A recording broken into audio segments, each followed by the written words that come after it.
محترم حاضرین جمعہ، سب سے پہلے تمام قسم کی تعریف و توصیف، بڑائی، کبریائی، عزت و جلالت، شان و شوکت اس اللہ وحدہ لا شریک لہ، خالق کائنات، مالک ارض و سما کے لیے لائق و سزاوار ہو، جس نے محض 6 دنوں میں زمین و آسمان کو پیدا فرمایا۔ لاکھوں کروڑوں بلکہ انگنت و بے شمار درود و سلام کا تحفہ ہو تمام انبیاء اکرام علیہم الصلوۃ والتسلیم پر، خصوصاً میرے اور آپ کے آخری نبی جناب محمد رسول اللہ صلی اللہ علیہ وسلم پر۔ وہ ذات مبارکہ مقدسہ مطہرہ کہ رب العالمین نے جنہیں رحمت للعالمین بنا کر ہم انسانوں کی رشد و ہدایت کے لیے اس دنیا میں مبعوث فرمایا، صلی اللہ علیہ وآلہ وسلم۔ حاضرین، خطبہ جمعہ کا موضوع سخن ہے فضائل قرآن۔ حاضرین، اللہ رب العالمین نے گزرے ہوئے انبیاء میں سے بہت سارے انبیاء اکرام پر الگ الگ کتابیں نازل فرمائی، لیکن اللہ رب العالمین نے سب سے افضل کتاب قرآن مجید کو سب سے افضل مہینے یعنی رمضان المبارک کے اندر نازل فرمایا، بلکہ رمضان المبارک کے اندر بھی جو ایک رات 1000 مہینوں سے بہتر ہے، اس رات اللہ رب العالمین نے لوح محفوظ سے آسمان دنیا پر قرآن کو نازل فرمایا۔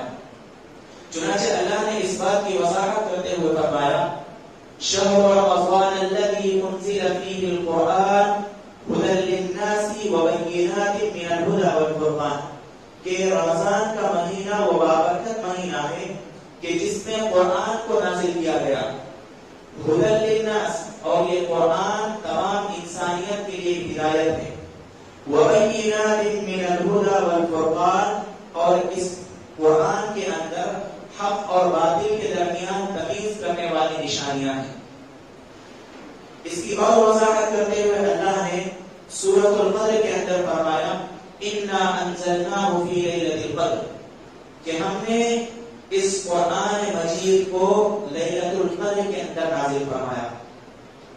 تو ان آیتوں سے معلوم ہوا کہ قرآن مجید کا رمضان المبارک سے بڑا گہرا تعلق ہے، اور خود نبی صلی اللہ علیہ وسلم بھی جہاں رمضان المبارک میں خیر کے کاموں میں بڑھ چڑھ کر حصہ لیتے، وہیں پر زیادہ سے زیادہ قرآن کی تلاوت کرتے، بلکہ جبرائیل علیہ السلام ہر رات آپ صلی اللہ علیہ وسلم کے پاس آتے اور آپ جبرائیل علیہ السلام کو قرآن سنایا کرتے۔ چنانچہ صحیح بخاری کی روایت ہے، ابن عباس رضی اللہ تعالی عنہما کہتے ہیں کہ نبی کریم صلی اللہ علیہ وسلم لوگوں میں سب سے زیادہ خیر کے کاموں میں آگے رہنے والے تھے، اور جبرائیل علیہ السلام رمضان المبارک میں جب آپ کے پاس آتے تو آپ اور زیادہ خیر کے کاموں میں بڑھ چڑھ کر حصہ لیتے، اور جبرائیل علیہ السلام ہر رات آپ صلی اللہ علیہ وسلم سے ملاقات کرتے اور آپ صلی اللہ علیہ وسلم ان کے سامنے قرآن مجید کی تلاوت کیا کرتے تھے۔ تو نبی صلی اللہ علیہ وسلم کے اس عمل سے معلوم ہوا کہ رمضان المبارک اور قرآن کا بڑا گہرا تعلق ہے۔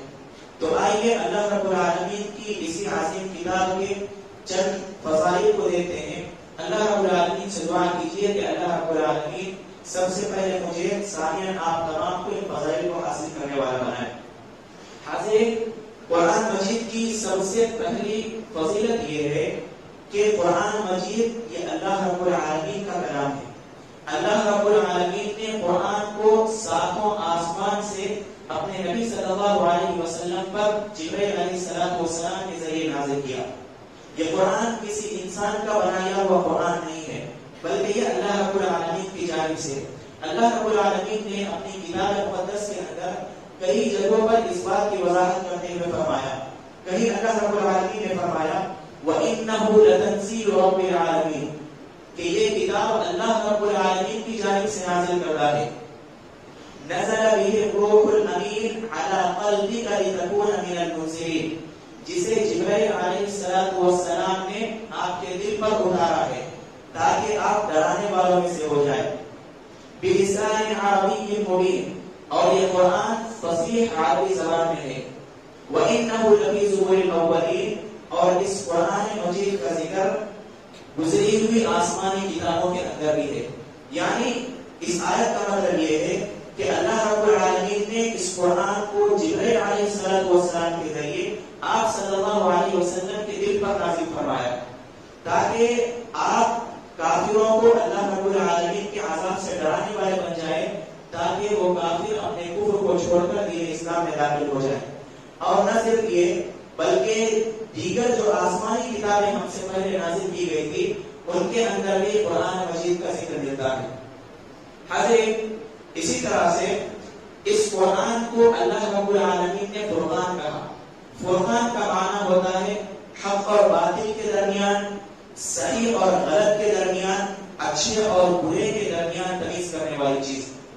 فرقان کا مطلب ہے حق و باطل، صحیح اور غلط اور اچھے اور برے کے درمیان تمیز کرنے والی چیز.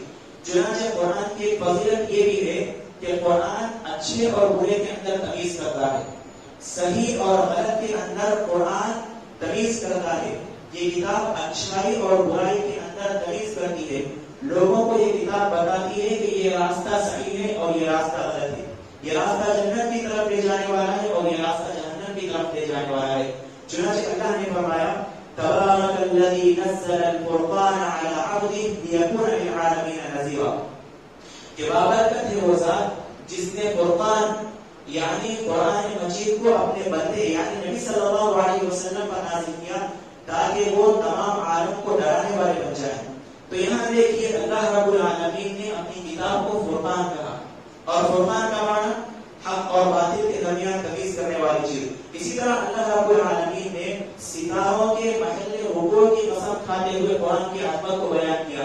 فرمایا فلا اقسم بمواقع النجوم کہ میں ستاروں کے محل رکوع کی قسم کھاتا ہوں. وَإِنَّهُ لَقَسَمٌ لَوْ تَعْلَمُونَ عَظِيمٌ اور یہ قسم بہت عظیم چیز ہے اگر تم لوگ جان لو. وَإِنَّهُ لَقُرْآنٌ كَرِيمٌ اور یہ قرآن کریم جو ہے بہت معزز کتاب ہے. فی کتاب مکنون اور قرآن لوح محفوظ کے اندر درج ہے. اسی طرح سے اللہ رب العالمین نے بہت ساری جگہوں پر قرآن کی وضاحت کرتے ہوئے فرمایا کہ یہ اللہ کی جانب سے نازل کردہ ہے. کہیں اللہ رب العالمین نے کہا تنزیل الکتاب من اللہ العزیز الحکیم، کہیں کہا حامیم والکتاب المبین انا انزلناہ قرآنا عربیا لعلکم تعقلون. الغرض یہ کتاب اللہ رب العالمین کی جانب سے نازل کرتا ہے اور اللہ رب العالمین مختلف چیزوں کی قسم کھا کر کے اس بات کی وضاحت اس لیے کرتا ہے تاکہ لوگ بھی اس کی عظمت کو اپنے دلوں کے اندر بٹھا لیں اور اس قرآن کو اپنی زندگی کا دستور بنا لیں. حاضر اس قرآن کی دوسری فضیلت یہ ہے کہ یہ قرآن بے مثال کتاب ہے. یعنی اس قرآن کی طرح اس قرآن کے بالمقابل کوئی کتاب نہیں آ سکتی. اللہ رب العالمین نے جا بجا کفار مکہ کو بلکہ تمام انسانوں اور جنوں سے چیلنج کرتے ہوئے فرمایا کہ اگر تمام انسان اور جن اس قرآن جیسا کلام پیش کرنا چاہے تو نہیں پیش کر سکتے. فرمایا قل لئن اجتمعت الانس والجن على ان يأتوا بمثل هذا القرآن لا يأتون بمثله ولو كان بعضهم لبعض ظهيرا کہ اگر تمام انسان اور جن مل جائے اس بات پر کہ اس قرآن جیسا ایک کلام پیش کریں تو وہ ہرگز پیش نہیں کر سکتے گرچہ کہ وہ ایک دوسرے کے مددگار ہی کیوں نہ ہو جائے. اسی طرح سے اس چیلنج میں اللہ رب العالمین نے تھوڑی تخفیف کرتے ہوئے فرمایا ام یقولون افترا قل فأتوا بعشر سور مثله مفتريات وادعوا من استطعتم من دون الله ان كنتم صادقين. کفار مکہ کہا کرتے تھے کہ یہ جو قرآن نبی صلی اللہ علیہ وسلم پیش کرتے ہیں یہ آپ نے خود سے قرآن بنا لیا ہے، یہ اللہ رب العالمین کی جانب سے نازل کردہ کتاب نہیں ہے. تو اللہ نے کہا کہ وہ کافر کہتے ہیں کہ اس نبی نے قرآن کو بدل دیا ہے. قل ام یقولون افترا قل فأتوا بعشر سور مثله مفتریات، اگر تم لوگ اپنے دعوے میں سچے ہو تو اس قرآن جیسی 10 سورتیں بنا کر بتا دو. اگر تم لوگ یہ کہتے ہو کہ اس نبی نے اس قرآن کو گڑھ دیا ہے تو تم بھی ایک 10 سورتیں اس قرآن جیسی بنا کر کے پیش کرو. اس کے باوجود اللہ رب العالمین نے آگے بڑھ کر اور تخفیف کرتے ہوئے ایک سورت پیش کرنے کا مطالبہ کیا. فرمایا وَإِن كُنتُمْ فِي رَيْبٍ مِّمَّا نَزَّلْنَا عَلَىٰ عَبْدِنَا فَأْتُوا بِسُورَةٍ مِّن مِّثْلِهِ، کہ اگر ہم نے جو کتاب اپنے بندے پر نازل کی اس میں تمہیں شک ہے کہ اس نے اس کتاب کو گڑھ دیا ہے تو کم از کم تم ایک سورت کو تو بنا کر بتا دو. اگر تمہارا یہ دعویٰ ہے کہ نبی صلی اللہ علیہ وسلم نے قرآن خود سے بنایا ہے تو تم کم از کم ایک تو سورت بنا کر کے بتا دو. آگے اللہ رب العالمین نے فرمایا وَادْعُوا شُهَدَاءَكُم مِّن دُونِ اللَّهِ إِن كُنتُمْ صَادِقِينَ، اور اللہ کو چھوڑ کر تمہارے جتنے مددگار ہیں سب کو بلا لو ان کنتم صادقین، اگر تم لوگ سچے ہو. حاضرین، اگر یہ بات کہی جائے تو بیجا نہ ہوگا کہ سورت تو بڑی بات ہے.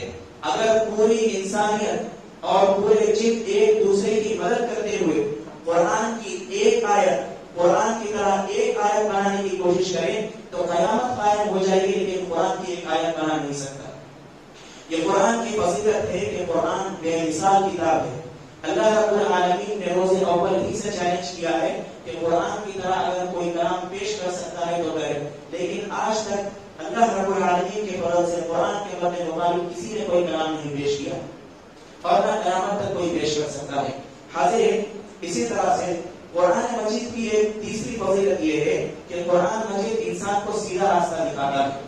نہ صرف آخرت کے اعتبار سے بلکہ دنیاوی اعتبار سے بھی انسان کو سیدھے راستے کی طرف رہنمائی کرتا ہے. اللہ رب العالمین نے فرمایا ان هذا القرآن يهدي للتي هي اقوم، کہ بے شک یہ قرآن اس راستے کی طرف ہدایت کرتا ہے، اس راستے کی طرف رہنمائی کرتا ہے جو بہت زیادہ اقوام ہے، بہت زیادہ سیدھا راستہ ہے. وَيُبَشِّرُ الْمُؤْمِنِينَ الَّذِينَ يَعْمَلُونَ الصَّالِحَاتِ أَنَّ لَهُمْ أَجْرًا كَبِيرًا، اور وہ ایمان والے جنہوں نے نیک اعمال کیے ہیں انہیں اس بات کی خوشخبری سناتا ہے کہ ان کے لیے اللہ رب العالمین کے پاس بڑا اجر ہے. اسی طرح اللہ رب العالمین نے فرمایا قد جاءکم من اللہ نور و کتاب مبین، کہ تمہارے پاس اللہ رب العالمین کا نور اور واضح کتاب آ گئی. یہدی بہ اللہ من اتبع رضوانہ سبل السلام، اور جو شخص اللہ رب العالمین کی رضا تلاش کرتا ہے تو اس شخص کو اللہ رب العالمین اس قرآن کے ذریعے سلامتی والے راستوں کی طرف ہدایت کرتا ہے. وَيُخْرِجُهُم مِّنَ الظُّلُمَاتِ إِلَى النُّورِ، اور اسے گمراہیوں سے نکال کر ہدایت کی طرف لاتا ہے. وَيَهْدِيهِمْ إِلَىٰ صِرَاطٍ مُّسْتَقِيمٍ، اور انہیں سیدھے راستے کی طرف گامزن کرتا ہے.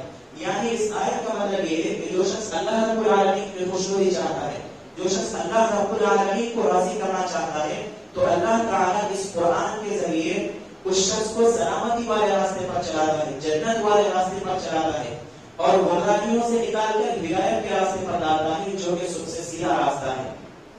حاضرین، قرآن کی ایک چوتھی فضیلت یہ ہے کہ قرآن آمیزش سے بالکل پاک ہے. قرآن کے اندر کوئی شک و شبہ نہیں. قرآن کے اندر کسی نے نہ ایک حرف کی تبدیلی کی ہے، نہ ایک حرف کم کیا ہے، نہ ہی کسی نے ایک حرف کا اضافہ کیا ہے. کیوں؟ اس لیے کہ اللہ رب العالمین نے قرآن مجید کی حفاظت کی ذمہ داری خود لی ہے. اللہ رب العالمین نے فرمایا ان الذين كفروا بالذكر لما جاءهم وانه لكتاب عزيز، یہ وہ لوگ ہیں کہ جب ان کے پاس قرآن آیا تو انہوں نے اس کا انکار کر دیا، حالانکہ یہ زبردست کتاب ہے. لا يأتيه الباطل من بين يديه ولا من خلفه، باطل نہ تو قرآن کے آگے سے داخل ہو سکتا ہے نہ تو پیچھے سے داخل ہو سکتا ہے. کیوں؟ تنزیل من حکیم حمید، کہ یہ اللہ رب العالمین کی جانب سے نازل کردہ کتاب ہے. حاضرین، یہ اس لیے کہ اللہ رب العالمین نے قرآن مجید کی حفاظت کی ذمہ داری خود لی ہے.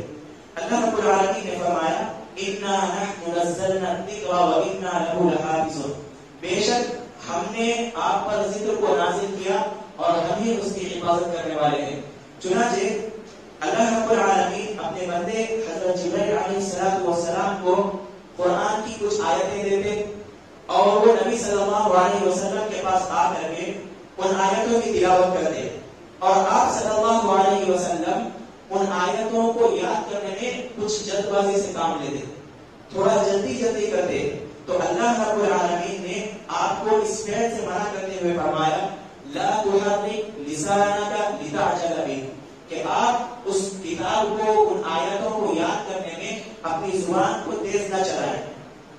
لا تحرک لسانک لتعجل بہ، ان آیتوں کو یاد کرنے میں آپ جلد بازی نہ کریں. ان علینا جمعہ و قرآن، کیوں؟ اس لیے کہ اس قرآن کا جمع کرنا اور اس قرآن کا پڑھانا ہماری ذمہ داری ہے. اس قرآن کا جمع کرنا اور اس کا پڑھانا ہماری ذمہ داری ہے. فَإِذَا قَرَأْنَاهُ فَاتَّبِعْ قُرْآنَهُ، بس جب ہم آپ کو پڑھائیں تو پہلے آپ سنیں، اس کے بعد اسے یاد کریں. ثُمَّ إِنَّ عَلَيْنَا بَيَانَهُ، پھر اس کا بیان کرنا، اس کے معانی کو واضح کرنا، یہ بھی ہماری ذمہ داری ہے. حاضرین، یہاں پر میں ایک بات کی وضاحت کر دوں کہ ہمارے پاس جو قرآن آیا ہے وہ نبی صلی اللہ علیہ وسلم کے دور میں ویسا نہیں تھا جیسا اب ہے. کیوں؟ اس لیے کہ قرآن 3 مراحل سے گزر کر ہمارے پاس آیا ہے.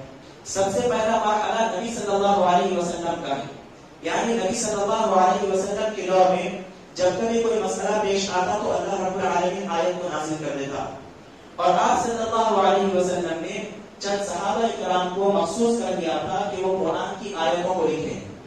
چنانچہ جب بھی کوئی آیت نازل ہوتی تو آپ صلی اللہ علیہ وسلم کاتبین وحی میں سے کسی کو بلاتے اور کہتے کہ یہ آیت فلاں سورت میں فلاں آیت کے بعد لکھ دو. چنانچہ صحابہ کرام کھجوروں کی چھال پر، پتھروں پر، ہڈیوں پر اور چھوٹے چھوٹے اوراق پر قرآن کو لکھا کرتے تھے. لیکن جب ابو بکر صدیق رضی اللہ تعالی عنہ کا دور آیا اور جنگ یمامہ پیش آئی تو عمر بن خطاب رضی اللہ عنہ نے ابو بکر صدیق رضی اللہ تعالی عنہ کو جمع قرآن کا حکم دیا، جمع قرآن کا مشورہ دیا. چنانچہ صحیح بخاری کی روایت میں زید بن ثابت رضی اللہ عنہ کہتے ہیں کہ ابو بکر صدیق رضی اللہ عنہ نے مجھے بلا بھیجا. جب میں ان کے پاس پہنچا تو عمر بن خطاب رضی اللہ عنہ آپ کے پاس موجود تھے.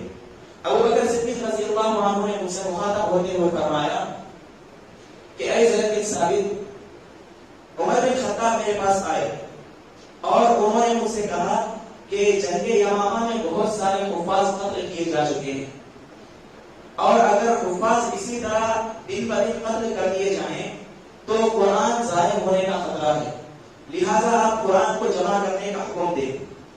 ابو بکر صدیق رضی اللہ عنہ کہتے ہیں کہ میں نے عمر سے کہا کہ میں وہ کام کیسے کروں جو اللہ کے رسول صلی اللہ علیہ وسلم نے نہیں کیا. تو عمر بن خطاب رضی اللہ عنہ نے کہا کہ اللہ کی قسم یہ کام خیر والا ہے. چنانچہ عمر بن خطاب رضی اللہ عنہ بار بار ابو بکر صدیق رضی اللہ عنہ کو اس کی ترغیب دلاتے رہے، یہاں تک کہ اللہ نے آپ کے سینے کو کھول دیا. تو ابو بکر صدیق رضی اللہ عنہ زید بن ثابت کو مخاطب کرتے ہوئے کہتے ہیں کہ میں بھی مناسب سمجھتا ہوں کہ قرآن کو جمع کر دیا جائے اور یہ کام آپ کریں. زید بن ثابت رضی اللہ عنہ نے بھی وہی جواب دیا جو شروع میں ابو بکر رضی اللہ عنہ نے دیا کہ میں وہ کام کیسے کروں جو خود نبی صلی اللہ علیہ وسلم نے نہیں کیا. اور زید بن ثابت رضی اللہ عنہ کہتے ہیں کہ اگر ابو بکر صدیق رضی اللہ عنہ مجھے ایک پہاڑ کو دوسری جگہ پر منتقل کرنے کا حکم دیتے تو مجھ پر یہ ذمہ داری اتنی بڑی نہیں تھی جتنا جمع قرآن والی ذمہ داری مجھ پر تھی. چنانچہ اللہ رب العالمین نے زید بن ثابت رضی اللہ عنہ کے سینے کو کھول دیا تو انہوں نے صحابہ کرام کے پاس جا کر کے قرآن کو جمع کیا اور سورہ توبہ کی آخری آیت لکھ کر کے اسے ابو بکر صدیق رضی اللہ عنہ کے حوالے کر دیا. چنانچہ وہ صحیفہ ابو بکر صدیق رضی اللہ عنہ کے پاس رہا، وہ وفات پا گئے تو اس کے بعد عمر بن خطاب کے پاس رہا. عمر بن خطاب کی وفات پا گئے تو ان کی بیٹی حفصہ بنت عمر کے پاس رہا. چنانچہ جب عثمان بن عفان رضی اللہ عنہ کا دور آیا تو چونکہ ابو بکر عمر بن خطاب رضی اللہ عنہ کے دور میں اسلامی سلطنت کو بہت زیادہ وسعت مل گئی اور لوگ بہت زیادہ اسلام میں داخل ہونے لگے تو ہر کسی نے اپنے طرف سے قرآن کی قرأت کرنے کا شروع کر دیا. یعنی ہر کوئی اپنی طرف سے قرآن کی قرأت کرتا اور اسی کو بہتر سمجھتا اور دوسروں کے بارے میں کہتا کہ تم جو قرآن پڑھ رہے ہو وہ غلط ہے. چنانچہ حذیفہ بن یمان رضی اللہ عنہ عثمان بن عفان رضی اللہ عنہ کے پاس تشریف لائے اور ان سے مخاطب ہوتے ہوئے کہا کہ اے امیر المؤمنین آپ امت مسلمہ کو یہود و نصارہ کی طرح اختلاف میں پڑھنے سے پہلے روک دیجیے، اس لیے کہ لوگ قرأت قرآن کے اندر اختلاف کر رہے ہیں، لوگ قرآن کے پڑھنے میں، قرآن کی تلاوت میں اختلاف کر رہے ہیں۔ چنانچہ عثمان بن عفان رضی اللہ عنہ نے زید بن ثابت انصاری رضی اللہ عنہ کو اور عبداللہ بن زبیر اور عبد الرحمن بن حارث بن ہشام کو بلایا اور انہیں حکم دیا کہ وہ قرآن کی نقل کریں، اور حفصہ بنت عمر رضی اللہ عنہ کی طرف یہ کہنا بھیجا کہ آپ کے پاس جو آپ کے والد نے آپ کو قرآن دیا ہے، یعنی جو ابو بکر صدیق رضی اللہ عنہ نے قرآن تیار کیا تھا، وہ ہمیں دے دیں، ہم اس کی نقل کر کے آپ کو واپس کر دیں گے۔ چنانچہ انہوں نے اس قرآن کو نقل کیا اور حفصہ رضی اللہ تعالی عنہ کو واپس کر دیا، اور عثمان رضی اللہ تعالی عنہ نے اسلامی مملکت جہاں تک پھیلی ہوئی تھی ہر ملک کے اندر ایک قرآن کو بھیجا اور اسی کے ساتھ ساتھ ایک قرآن کے حافظ کو بھی بھیجا، اور یہ حکم دیا کہ ان قرآنوں کے علاوہ جتنی بھی قرآن ہیں سب کو جلا دیا جائے۔ چنانچہ سب قرآنوں کو جلا دیا گیا، اور عثمان رضی اللہ عنہ نے جو قرآن جمع کیا تھا اس پر پوری امت مسلمہ متفق ہو گئی۔ حاضرین، ابو بکر صدیق رضی اللہ عنہ اور عثمان رضی اللہ عنہ کے جمع قرآن میں ایک چھوٹا سا فرق ہے، وہ یہ کہ ابو بکر صدیق رضی اللہ عنہ نے جو قرآن جمع کیا وہ اس لیے کہ انہیں ڈر تھا کہ قرآن ضائع نہ ہو جائے، اس لیے ابو بکر صدیق رضی اللہ عنہ نے قرآن کو جمع کیا۔ لیکن عثمان رضی اللہ عنہ نے جو قرآن کو جمع کیا وہ اس لیے تھا کہ تاکہ امت اختلاف نہ کرے، قرآن کی ایک قرآن پر متفق ہو جائے۔ تو یہ قرآن مصحف عثمانی کی ہے جو ہم تک چلتا ہوا آ رہا ہے۔ چنانچہ صحابہ اکرام نے اتنی محنت کی جس کے نتیجے میں قرآن مجید ہم تک محفوظ پہنچا ہے۔ حاضرین، قرآن مجید کی ایک اور فضیلت یہ ہے کہ قرآن مجید انسان کے لیے شفا ہے، انسان کے دلی امراض کے لیے بھی شفا ہے اور انسان کے جسمانی امراض کے لیے بھی شفا ہے۔ چنانچہ اللہ رب العالمین نے فرمایا یا ایھا الناس قد جاءتکم موعظۃ من ربکم وشفاء لما فی الصدور وہدی ورحمۃ لقوم یؤمنون، کہ اے ایمان والو، اے انسانوں، تمہارے پاس تمہارے رب کی جانب سے نصیحت آ گئی، وشفاء لما فی الصدور، اس میں لوگوں کے دلوں کی بیماریوں کا علاج ہے، یعنی جو شخص قرآن پڑھتا ہے، قرآن پر ایمان لاتا ہے تو اس کا دل کفر سے، نفاق سے، شرک سے، بدعتوں سے پاک ہو جاتا ہے۔ اسی طرح یہ قرآن مجید انسان کے جسمانی امراض کے لیے بھی شفا کا باعث ہے۔ چنانچہ ابو سعید خدری رضی اللہ عنہ کہتے ہیں کہ نبی صلی اللہ علیہ وسلم کے صحابہ ایک مرتبہ کسی بستی کی طرف نکلے اور انہوں نے اس بستی والوں سے مہمان نوازی کی گزارش کی، تو اس بستی والوں نے مہمان نوازی کرنے سے انکار کر دیا۔ چنانچہ صحابہ اکرام وہیں ٹھہرے رہے تو ایک لڑکی دوڑتی ہوئی آئی اور اس نے صحابہ اکرام سے کہا کہ ہمارے بستی کے سردار کو کسی زہریلے جانور نے ڈس دیا ہے اور بستی کے اندر کوئی موجود نہیں ہے، اگر تم میں سے کوئی علاج جانتا ہو تو ہمارے پاس آئے اور ہمارے سردار کا علاج کرے۔ تو صحابی نے کہا کہ میں علاج تو کر دوں گا، لیکن تم لوگوں نے ہماری مہمان نوازی نہیں کی تھی، اسی لیے ہم اس کے معاوضے میں تم سے 30 بکریاں مانگتے ہیں۔ چنانچہ وہ تیار ہو گئے اور وہ گئے، انہوں نے سورۃ الفاتحہ پڑھ کر سردار پر دم کیا اور وہ شفا یاب ہو گیا۔ تو جب وہ واپس آئے تو انہیں بکریاں دے دی گئی۔ صحابہ کرام نے کہا کہ ہم میں سے کوئی ایک دوسرے سے بات نہیں کرے گا یہاں تک کہ ہم نبی صلی اللہ علیہ وسلم کے پاس جائیں گے اور اس مسئلے کے تعلق سے دریافت کریں گے۔ چنانچہ جب وہ نبی صلی اللہ علیہ وسلم کے پاس گئے تو نبی صلی اللہ علیہ وسلم نے کہا وما یدریک انھا رقیہ، کہ تمہیں کیسے معلوم تھا کہ سورۃ الفاتحہ رقیہ کا بھی کام کرتا ہے؟ بہرحال تم نے جو کیا وہ اچھا کیا، ان بکریوں کو اپنے آپ میں اپنے درمیان تقسیم کر لو اور اس میں میرا حصہ بھی بناؤ۔ حاضرین، یہ قرآن کی متعدد فضیلتیں تھی، اس کے علاوہ اور بھی بہت ساری فضیلتیں ہیں جنہیں بعد کے خطبوں میں بھی پیش کیا جا سکتا ہے۔ اللہ رب العالمین سے دعا کیجیے کہ اللہ رب العالمین ہم تمام کو قرآن مجید کی فضائل کو حاصل کرنے کی توفیق نصیب فرمائے۔ حاضرین، ایک زائد مسئلہ یہ ہے کہ رمضان المبارک کے اندر سب لوگوں کے لیے ایک مسئلہ درپیش ہوتا ہے، وہ یہ کہ قرآن کس طرح ختم کیا جائے۔ جو لوگ سال بھر قرآن پڑھتے ہیں، جن کی زبان کے اندر روانی ہے، ان کے لیے تو کوئی مشکل نہیں ہے، وہ لوگ قرآن بآسانی ختم کر سکتے ہیں. لیکن جو لوگ کسی وجہ سے سال بھر قرآن نہیں پڑھ سکے اور رمضان المبارک کے اندر قرآن ختم کرنا چاہتے ہیں، تو ان کے لیے ایک چھوٹا سا مشورہ یہ ہے کہ آپ لوگ ہر نماز کے بعد پاؤ بھائی کی تلاوت کیجیے. تقریباً 20 سے 25 منٹ لگیں گے اگر کوئی اٹک اٹک کر کے بھی پڑھے. لیکن اگر آپ ہر نماز کے بعد پاؤ بھائی کی تلاوت کرتے ہیں تو ایک دن میں 1.25 پارہ ہو جائے گا اور تقریباً 25 دن کے اندر ایک قرآن مکمل ہو سکتا ہے. چنانچہ اب تک جس نے بھی قرآن کی تلاوت شروع نہیں کی تھی وہ ابھی ظہر کے بعد سے تلاوت قرآن کو شروع کر دے تاکہ رمضان ختم ہونے سے پہلے پہلے آپ کا قرآن مجید ایک بار تو مکمل ہو سکے. اسی طرح سے صرف قرآن کو رمضان کے حد تک محدود نہ رکھیں، رمضان کے بعد بھی سال بھر قرآن مجید کی تلاوت کرتے رہیں. اگر آپ رمضان المبارک کے اندر پاؤ پانی کی تلاوت کرتے ہیں تو آپ اس کے عادی بن جائیں گے، وہ آپ کے لیے آسان ہو جائے گا اور آپ سال بھر قرآن کو تلاوت کرتے رہیں گے تو اگلا رمضان جب آئے گا تب قرآن پڑھنے میں آپ ماہر ہو جائیں گے. اس کے بعد آپ ایک رمضان کے اندر 2 اور 3 قرآن بھی پڑھ سکتے ہیں اور اللہ رب العالمین نے اگر توفیق دیا تو اس سے بھی زیادہ قرآن پڑھ سکتے ہیں.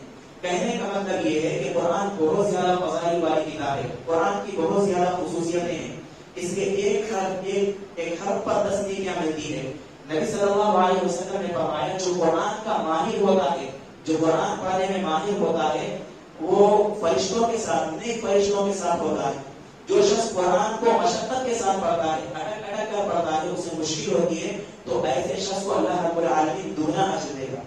تو جو شخص رکوع کر کے قرآن پڑھتا ہے وہ یہ نہ سمجھے کہ میں کمتر ہوں، بلکہ اللہ رب العالمین کے پاس اس کے لیے دگنا اجر ہے. چنانچہ چاہیے کہ ہر شخص قرآن مجید کو پڑھے، نہ صرف رمضان میں، خصوصیت کے ساتھ رمضان میں پڑھے اور سال بھر میں قرآن مجید کی تلاوت کرتا ہے. اللہ رب العالمین سے دعا ہے کہ اللہ رب العالمین ہم تمام کو قرآن مجید کا علم حاصل کرنے، اس پر عمل کرنے اور قرآن کو دستور حیات بنانے کی توفیق نصیب فرمائے. اقول هذا واستغفر الله لي ولكم ولسائر المسلمين فاستغفروه انه هو الغفور الرحيم.